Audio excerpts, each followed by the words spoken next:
के दंगल में किसका चलेगा दांव? करप्शन के खिलाफ मुहिम चलाकर सत्ता में आई आम आदमी पार्टी और केजरीवाल अब खुद भ्रष्टाचार के आरोपों में घिर गए हैं। सीएम आवास के रेनोवेशन पर, जिसको रिमॉडलिंग का नाम दिया गया, आगे चलकर सीएजी की रिपोर्ट ने इस आग में घी का काम कर दिया है। बीजेपी के साथ कांग्रेस भी हमलावर हो गई है। अब केजरीवाल ऐसा लगता है कि एक त्रिकोणीय संघर्ष में फंस गए हैं। इस ट्रायंगल से केजरीवाल कैसे निकलेंगे? क्या कट्टर आम आदमी वाली जो इमेज थी वो अब धुंधला गई है क्या? भ्रष्टाचार पर वार पलटवार में कौन जीतेगा और कौन हारेगा? इन सब के बीच एक और नई कहानी निकल कर आई है। वो है आपको दिल्ली के वोटर लिस्ट में गड़बड़ झालेगा। दिल्ली के मुख्यमंत्री ने आरोप लगाया है कि कई सारे नाम को तो काट दिए गए और कई सारे नाम जोड़ दिए गए। हालांकि इनका दावा है कि जो नाम काटे गए उनके वोटर थे, जो नाम जोड़े जा रहे हैं वो शायद किसी और को वोटर हैं। और एक तीसरी कहानी ये आ गई कि एक तरफ आम आदमी पार्टी कह रही थी कि हर महिला को हर महीने 2100 रुपये देंगे, यानी 2100 रुपये देंगे। कांग्रेस एक कदम और आगे ज़्यादा बढ़ गई, वो करे हम 2100 नहीं जी, हम 2500 रुपये देंगे। यानी हर कोई महिला वोटर को लुभाने की कोशिश में जुटा, आम आदमी पार्टी हो या कांग्रेस। लेकिन दूसरी तरफ भाजपा की तरफ से स्थिति ये हो गई है कि महिला विरोधी बयान रमेश बिधूड़ी के काफ़ी चर्चा में आ गए और एक के बाद एक बयान दे करके भारतीय जनता पार्टी को बड़ा असमंजस की स्थिति में खड़ा कर दिया रमेश बिधूड़ी ने। फिर भारतीय जनता पार्टी ने सफाई देती फिरी कि हम इस बयान से किनारा कर रहे हैं, कुछ सफाई आने लगी। तो बड़ा ही कह सकते हैं दिलचस्प हो गया है दिल्ली का चुनावी माहौल। और आज आवाज़ अड्डा में इसी पर करेंगे खास चर्चा। और नमस्कार, मैं हूँ लक्ष्मण राय और हमारे साथ जुड़ेंगे खास मेहमान, जिनमें बीजेपी के प्रवक्ता होंगे, विजय शर्मा जी होंगे हमारे साथ जुड़ेंगे। आम आदमी पार्टी के प्रवक्ता अभिषेक तिवारी जी जुड़ेंगे। कांग्रेस प्रवक्ता शिवम भगत भी जुड़ेंगे और वरिष्ठ पत्रकार अवधेश कुमार और अंबेडकर यूनिवर्सिटी के प्रोफेसर अभय जी जुड़ेंगे, जो कई बार आप देखते होंगे कि राजनीतिक विश्लेषक के तौर पे काफ़ी प्रभावशाली वक्ता भी रहे हैं। उन सब से आपकी मुलाकात कराऊंगा, उनके विचार आप तक पहुंचाऊंगा। लेकिन इससे पहले आपको दिखाते हैं एक रिपोर्ट। ये खासतौर से बयानों के तीर किस तरह से चल रही है आपको दिखाते हैं।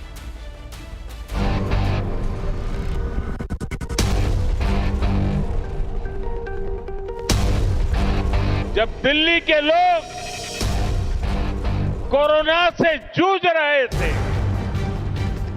जब दिल्ली के लोग ऑक्सीजन और दवाओं के लिए भटक रहे थे, तब इन लोगों का पूरा फोकस अपना शीश महल बनवाने में था। इन्होंने शीश महल का भारी भरकम बजट बनाया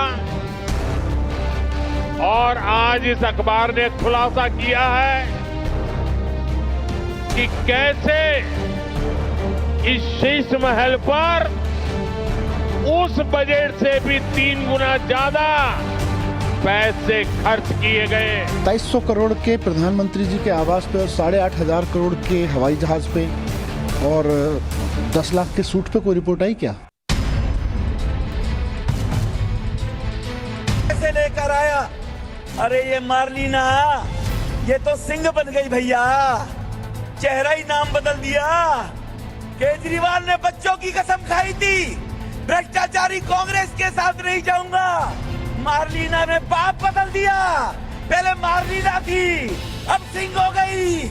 ये इनका चरित्र है। मैं रमेश बिधूड़ी जी को कहना चाहूंगी, मेरे पिताजी जिंदगी भर शिक्षक रहे। उन्होंने दिल्ली के हजारों गरीब लोअर मिडिल क्लास परिवार से आने वाले बच्चों को पढ़ाया। आज वो 80 साल के हो गए हैं। वो इतने बीमार रहते हैं कि बिना सहारे के चल नहीं पाते। चुनाव के लिए इतनी घटिया हरकत करेंगे? कैसे बुजुर्ग व्यक्ति को गालियां देने पर उतर आएंगे? इस देश की राजनीति इतने घटिया स्तर पर गिर सकती है, मैं कभी सोच नहीं सकती। जिस तरीके से रसोई आज आम आदमी के जो खाना है वो दूर होता जा रहा है, ऐसे में 2500 रुपये हर महिला को देना बहुत आवश्यक था और बहुत जरूरी है। आज लगातार बेरोजगारी और महंगाई की मार झेलती, महिलाओं के ऊपर उत्पीड़न को झेलती हमारी महिला को सशक्त करना हम सबकी बहुत जिम्मेदारी थी। जैसे मैंने बिजली फ्री कर दी, ऐसे ही मैं 2100 रुपए लागू कर दूंगा। कोई पूछे ना केजरीवाल के पास पैसा कहां से आएगा, कह देना हमारा केजरीवाल जादूगर है, छड़ी घुमाएगा और पैसे ले आएगा। पूरी इलेक्शन मशीनरी एक एक गली एक एक मोहल्ले में जा रही थी, तो 29 नवंबर और 15 दिसंबर के बीच में ये 10,000 लोग कहां से आ गए? इससे ये साफ है कि गलत तरीके से वोटर जोड़ने की साजिश हो रही है। दूसरी ओर एक वोटर डिलीशन की भी बहुत बड़ी साजिश हो रही है।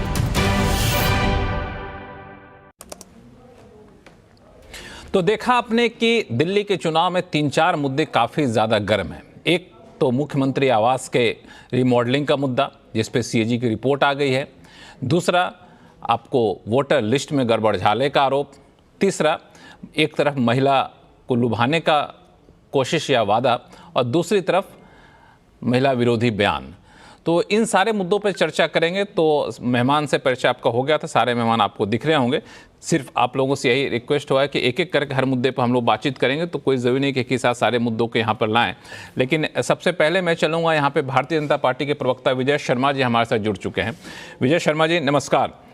मेरा सवाल आपसे ये है कि आप लोग एक ऐसे रास्ते पे चले हैं जिस रास्ते पे आम आदमी पार्टी काफ़ी ज़्यादा मजबूत रही है, और वो है आपको ईमानदार और भ्रष्टाचार। आम आदमी पार्टी भ्रष्टाचार के खिलाफ लड़ाई लड़ करके और अब तक दिल्ली में काबिज रही है, और उस छवि को हर संभव कोशिश करेगी बना के रखें। लोग उसमें उनमें विश्वास भी रखते थे, लेकिन आप लोग उस छवि को धूमिल करने के लिए कई तरह के आरोप या फिर सीएजी की रिपोर्ट सूत्रों के हवाले से जो आई है उसका हवाला दे रहे हैं। कितने कामयाब हो पाए, कितने कॉन्फिडेंट आप लोग हैं? क्योंकि अरविंद केजरीवाल को उस छवि को जिस पर जनता 10 साल से भरोसा कर रही थी, उसको धूमिल करना ज़्यादा आसान होगा नहीं।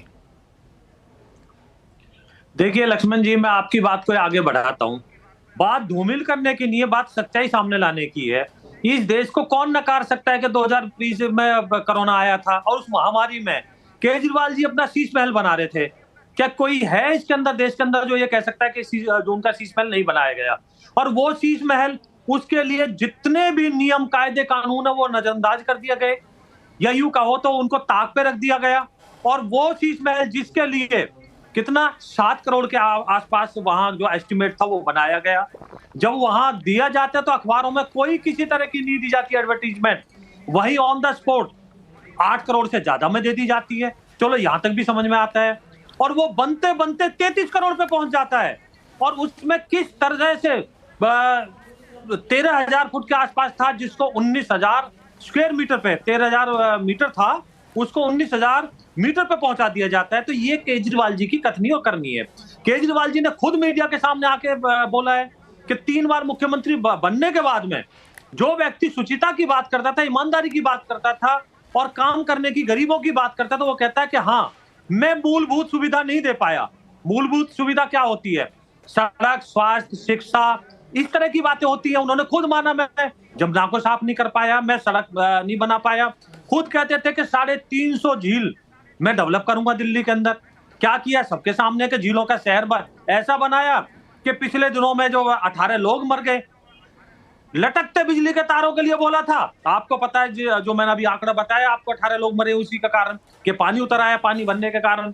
आपने देखा होगा किस तरह से एक जो शैक्षणिक वो चल रहा था, गलत तरीके से पानी भर गया था उसमें, और कैसे जो होनहार बच्चे थे उनकी मृत्यु हुई थी। अब मैं दूसरी बात बताता हूं, इनके भ्रष्टाचार की बातें। आप मुझे बताइए किस चीज में भ्रष्टाचार नहीं हुआ?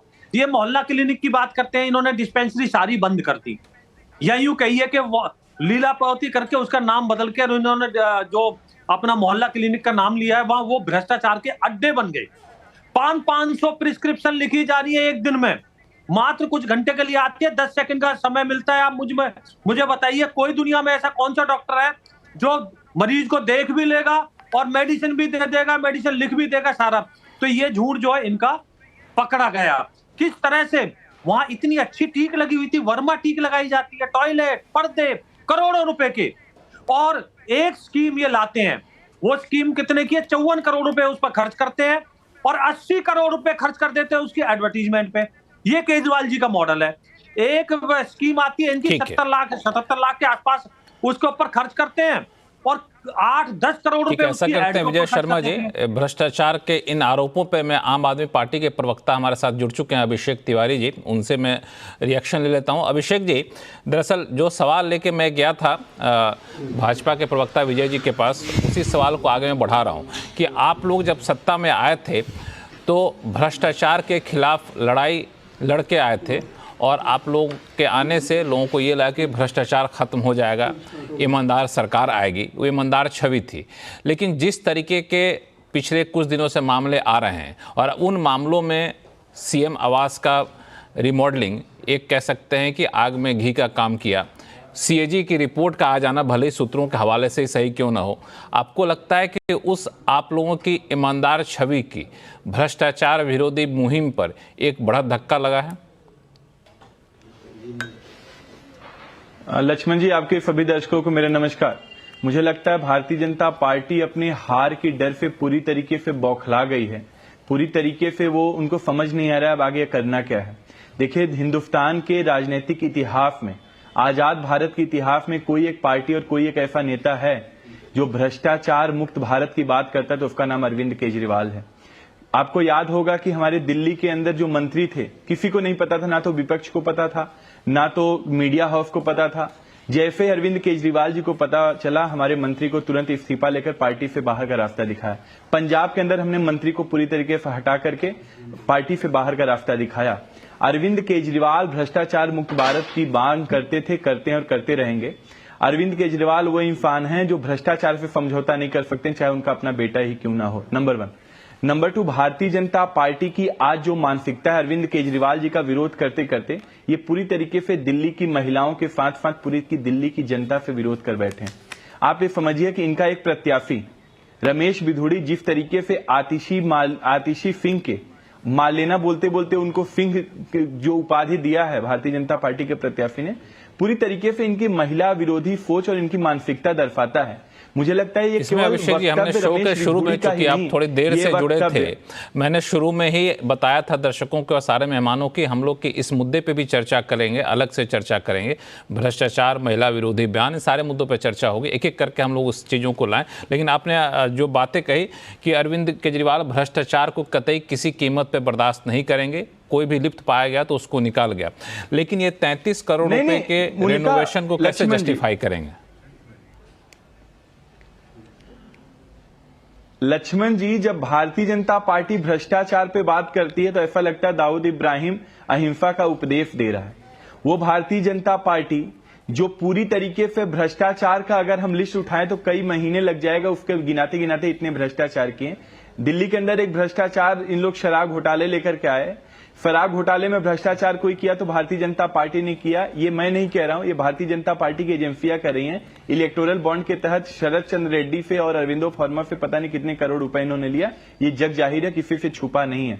भारतीय जनता पार्टी वो नरेंद्र मोदी जी जिनका घर कई हजार करोड़ का है, जिनका जिस जहाज में चलते हैं कई हजार करोड़ का है, जिनको वहां बताते हैं कि वहां पे सोने के बेड लगे और चांदिया के थाली है, वो भारतीय जनता पार्टी हमसे घर पे सवाल करती है। वो अरविंद केजरीवाल जी का व्यक्तिगत घर नहीं है, वो सीएम हाउस है। जो भी चीफ मिनिस्टर बनेगा, कल के दिन लक्ष्मण जी चीफ मिनिस्टर बनेंगे, वो उस घर में रहेंगे। जहां तक रेनोवेशन की बात है, 1992 के बाद वो रेनोवेशन नहीं हुआ था। और हम बार बार कहते हैं अरविंद केजरीवाल जी को घर से कोई प्यार नहीं है। आप अपना मुख्यमंत्री बना लीजिए, आप उसमें रहना स्टार्ट करिए, कौन उसमें आपको मना किया है?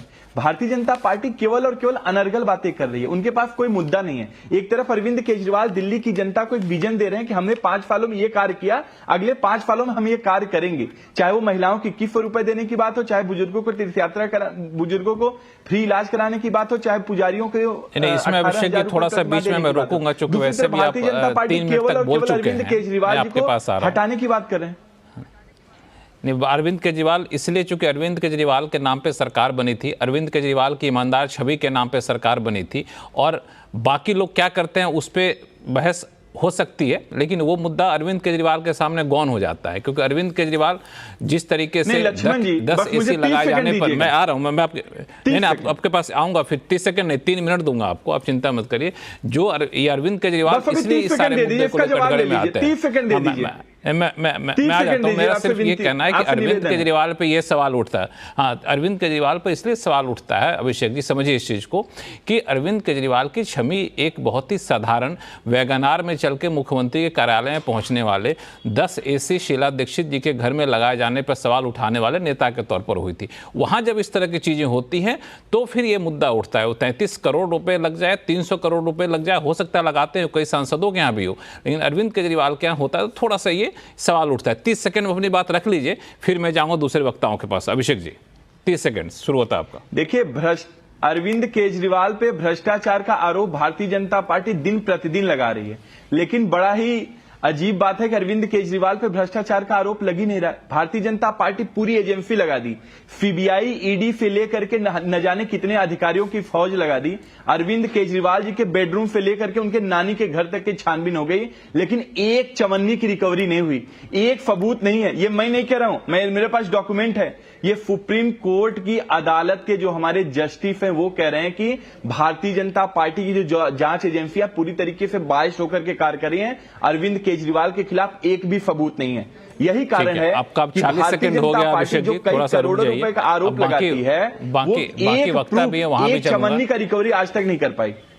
बिल्कुल बिल्कुल, मैं बाकी लोगों के पास से चलता हूँ। वहाँ पास कांग्रेस के प्रवक्ता भी जुड़े हुए हैं, वरिष्ठ पत्रकार भी हैं, और उनके पास में, लेकिन अभय दुबे साहब मैं आपके पास आना चाहता हूँ। सीधा पहला सवाल कि इस तरह के आरोप लगाने के पीछे आपको क्या लगता है, भारतीय जनता पार्टी इस तरीके से हमलावर हो गई आम आदमी पार्टी के खिलाफ, उनके भ्रष्टाचार के आरोपों को लेकर के कितना माइलेज मिल पाएगा भाजपा को? देखिए, भारतीय जनता पार्टी ने जो आरोप लगाए हैं वो केवल आरोप अभी चुनाव के पहले नहीं लगा रहे। ये दिल्ली को तो 2 साल से एक खास तरह की प्रयोगशाला बनाया गया है, जो प्रवर्तन निदेशालय के जरिए जो पीएमएलए जो एक्ट है, उस एक्ट की दफा 45 के जरिए कथित शराब घोटाले के अंदर सबकी पूरे, शायद भारतीय जनता पार्टी के, आम आदमी पार्टी के अलावा ऐसी कोई पार्टी नहीं है देश में, इसके पूरे के पूरे नेतृत्व को उठा के जेल में डाला गया, और दफा 45 की वजह से उन लोगों को जमानत भी नहीं मिल पाई। बाद में सुप्रीम कोर्ट ने उनको जमानत दी, और उसमें बहुत, जो सुप्रीम कोर्ट ने जो बातें कही हैं उन बातों से ही साफ लगता है कि किस तरीके से इस कानून का एक खास तरीके से राजनीतिक इस्तेमाल किया गया है। नंबर 1 बात तो भारतीय जनता पार्टी की पूरी योजना ये है कि आम आदमी पार्टी की जो साख है उस साख को पूरी तरीके से नष्ट कर दिया जाए और जनता के बीच में इन लोगों को बदनाम कर दिया जाए। और भारतीय जनता पार्टी इस तरह की रणनीति बनाने के लिए स्वतंत्र है, मैं इस पर और कुछ नहीं कह रहा हूं। वो तो अपने आप ही आम आदमी पार्टी के पास भी जरिया है, वो उसके खिलाफ प्रचार करेगी कि ये झूठ बोल रहे हैं, वो सुप्रीम कोर्ट के जजमेंट को निकाल के लाएगी, वो सारी बातें होंगी। अगर जनता भाजपा द्वारा किए गए इस प्रचार को सही मानती है तो निश्चित रूप से आम आदमी पार्टी के वोट गिरेंगे, उनकी सीटें कम होंगी और चुनाव का नतीजा कुछ भी हो सकता है।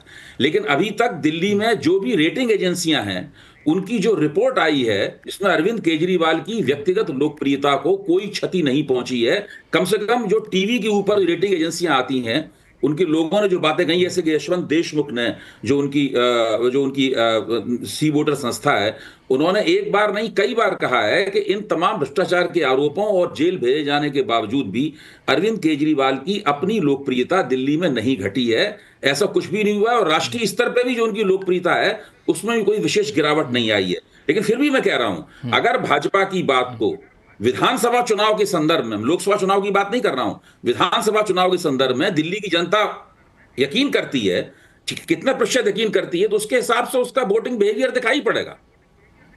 बिल्कुल, तो ये भाजपा अपने कोशिश में कितनी सफल हो पाई वो पता चलेगा तब जब वोट आएगा तब। विजय शर्मा जी, मैं आपके पास आऊंगा, मैं देख रहा हूं कि बार बार कुछ बोलना चाहें, लेकिन माफी चाहूंगा, थोड़ा सा मुझे समय दीजिए। मैं शिवम भगत जी, अवधेश कुमार जी दोनों लोग आए हैं, इनका ओपनिंग रिमार्क्स ले लेता हूं, फिर मैं आऊंगा। शिवम भगत जी, मेरा सवाल आपसे ये है कि आम आदमी पार्टी पर जो भी भ्रष्टाचार के आरोप लग रहे हैं, तो जब कांग्रेस अलग चुनाव लड़ के जा रही है तो एक मैसेज तो जाहिर रहा है ना कि कांग्रेस कहीं ना कहीं आम आदमी पार्टी के साथ मिली है, चूंकि इंडिया गठबंधन का एक सदस्य होने के नाते।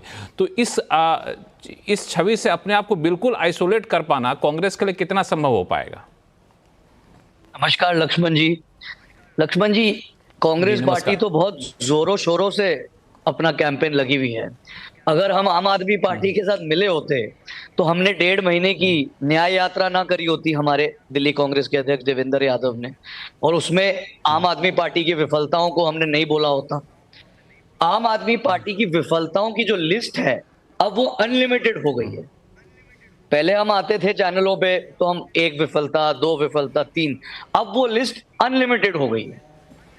एक व्यक्ति जो, जैसे कि आपने बोला, वैगनार में चल के, चप्पल पहन के, मफलर लगा के कहते थे कि मैं आम आदमी का विकास करूंगा, इन्होंने बड़े बड़े सपने दिखाए गरीब आदमी को।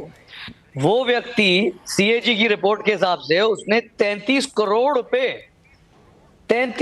रुपए का शीश महल बनाया।